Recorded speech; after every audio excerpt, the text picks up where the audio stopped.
Pengertian interaksi sosial. Interaksi sosial yaitu hubungan timbal balik yang dinamis antara individu dan individu, antara individu dan kelompok, atau antara kelompok dengan kelompok, baik dalam kerjasama, persaingan, ataupun pertikaian. Adapun ciri-ciri interaksi sosial. Yang pertama, adanya dua orang pelaku atau lebih. Yang kedua, adanya hubungan timbal balik antar pelaku. Yang ketiga, diawali dengan adanya kontak sosial, baik secara langsung atau tidak langsung.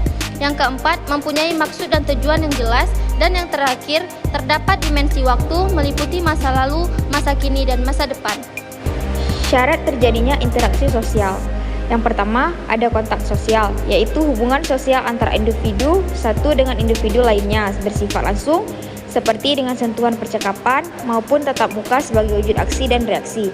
Yang kedua, komunikasi, yaitu proses penyampaian pesan dari seseorang kepada orang lain yang dilakukan secara langsung maupun dengan alat bantu agar orang lain memberikan tanggapan atau tindakan tertentu. Bentuk-bentuk interaksi sosial ada dua. Yang pertama, asosiatif, dan yang kedua, disosiatif. Asosiatif dibagi menjadi 4. Yang pertama, kerjasama. Kerjasama terbentuk karena masyarakat menyadari adanya kepentingan yang sama untuk mencapai tujuan bersama.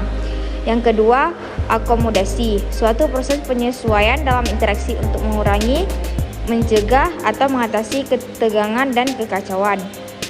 Yang ketiga, asimilasi, menunjuk pada proses yang ditandai adanya usaha mengurangi perbedaan dalam masyarakat seperti usaha menyamakan sikap mental dan tindakan. Yang keempat, akulturasi, proses muncul apabila suatu kebudayaan tertentu dihadapkan dengan unsur-unsur dari suatu kebudayaan asing. Selanjutnya ada disosiatif. Disosiatif adalah interaksi yang mengarah pada bentuk pemisahan yang terbagi dalam 3 bentuk. Yang pertama ada kompetisi, yaitu suatu perjuangan yang dilakukan perorangan atau berkelompok agar memperoleh kemenangan. Yang kedua ada kontravensi, yaitu bentuk proses sosial yang berada di antara persaingan, pertentangan, atau konflik. Wujudnya antara lain tidak senang, menghalangi, menghasut, memfitnah, dan lain sebagainya.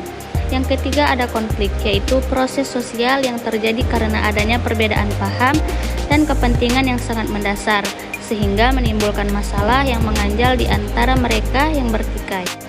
Faktor-faktor yang mempengaruhi interaksi sosial. Yang pertama ada sugesti, yaitu proses pemberian pandangan atau pengaruh kepada orang lain dengan cara tertentu dan diikuti tanpa berpikir panjang. Contohnya, seorang remaja putus sekolah akan mudah ikut-ikutan terlibat kenakalan remaja. Yang kedua ada imitasi, yaitu pembentukan nilai dengan cara meniru orang lain. Contohnya, seorang anak sering meniru kebiasaan orang tua. Yang ketiga ada identifikasi, yaitu meniru dirinya menjadi sama dengan orang yang ditirunya. Contohnya, meniru gaya artis. Yang keempat ada simpati, yaitu proses tertarik yang timbul dan membuat merasa seolah-olah berada dalam keadaan orang lain. Contohnya, mengucap selamat ulang tahun. Yang kelima ada empati, yaitu rasa haru ketika seorang melihat orang lain mengalami sesuatu yang menarik perhatian dan merupakan kelanjutan dari rasa simpati. Contohnya, ketika orang kecelakaan, kita berempati membantu korban. Yang terakhir ada motivasi, yaitu dorongan yang mendasari seseorang untuk melakukan perbuatan berdasarkan pertimbangan dan muncul dari pengaruh orang lain, sehingga individu melakukan kontak dengan orang lain. Contohnya, pemberian tugas dari seorang guru merupakan bentuk motivasi supaya mereka mau belajar, rajin, dan bertanggung jawab. Kesimpulannya, interaksi sosial adalah hubungan timbal balik yang saling mempengaruhi, ada aksi dan ada reaksi. Pelakunya lebih dari satu, misalnya individu dengan individu dengan kelompok, dan kelompok dengan kelompok. Kontak sosial dapat berupa kontak primer dan kontak sekunder, sedangkan komunikasi sosial dapat secara langsung maupun tidak langsung. Ciri-ciri interaksi sosial salah satunya adanya dua orang pelaku atau lebih. Syarat-syarat terjadinya interaksi sosial ada dua, yaitu kontrak sosial dan komunikasi. Bentuk-bentuk interaksi sosial dibedakan menjadi dua bentuk, yaitu asosiatif dan disosiatif.